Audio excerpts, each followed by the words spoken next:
Sir Ashwini దేవతలకే తథాస్తు దేవతలు అనే పేరు వచ్చింది. ఈ తథాస్తు దేవతలు భూలోకంలో రోజు కూడా సూర్యాస్తమయానికి ముందు వచ్చే 24 నిమిషాల కాలం అంటే ప్రదోష కాలంలో తిరుగుతూ ఉంటారు. అందుకే ఆ సమయంలో ఎవరైనా మనస్సులో కోరిక కోరుకుంటే వాళ్ళు తథాస్తు అని చెప్పి వెళ్ళిపోతారు. ఖచ్చితంగా ఆ కోరికలు వెంటనే నెరవేరుతాయి. ఆ సమయంలో చెడు అనుకున్నా సరే తథాస్తు అని చెప్పి వెళ్ళిపోతారు. అందుకే ఆ సమయంలో చెడు అనుకోకండి, మనసులో కోరికలు కోరుకోండి. ఇంకా మీకు అద్భుతం జరగాలంటే ఆ సమయంలో ఒక చిన్న మంత్రాన్ని 21 సార్లు చదువుకోండి.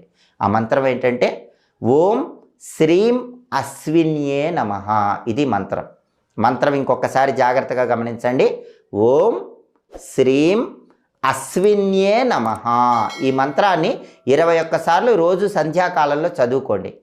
అప్పుడు ఆ మంత్రం చదువుకునే వాళ్ళ మీద తథాస్తు దేవతల అనుగ్రహం ఇంకా అద్భుతంగా పనిచేస్తుంది.